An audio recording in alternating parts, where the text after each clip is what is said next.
De toutes ses forces, cet homme s'acharne contre la clôture de son voisin. Les habitants du quartier Toket Bafoussam, au lieu dit lycée bilingue, sont régulièrement témoins d'actes de violence similaires impliquant le même individu. La toute première fois qu'il m'a physiquement agressé, j'étais ici avec les enfants. À l'époque, ici c'était juste les planches. Il a bousculé et il est entré avec une machette. Mais nous avons fermé et je suis restée dedans avec les enfants. Il a bavardé, les voisins sont sortis.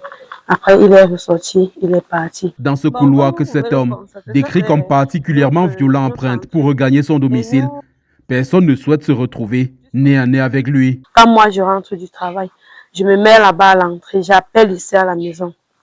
On ouvre le portail, je me rassure que c'est ouvert, puis je cours, j'entre.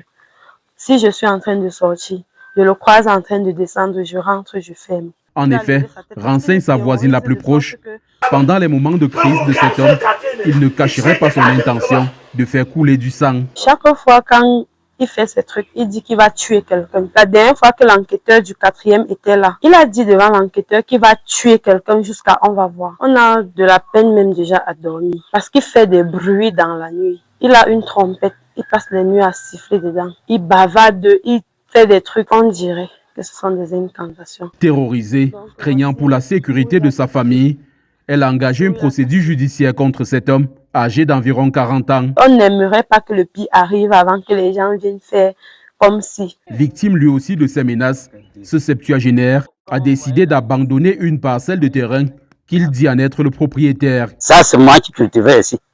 Mais il m'a fait abandonner tout ça parce que je ne voulais pas moi-même. Je n'ai pas de force, je suis malade, je n'avais pas la force pour m'interposer devant lui. Interpellé à la suite de nouveaux dégâts causés mardi dernier, il aurait été libéré en catimini. Les agents du commissariat 4e sont venus. Et moi, je ne sais pas sur quelle base eux, ils sont si laxistes avec lui. La mise en liberté de cet individu a accentué la psychose chez ses voisins qui redoutent qu'il réapparaisse, cette fois-là pour mettre à exécution ses menaces.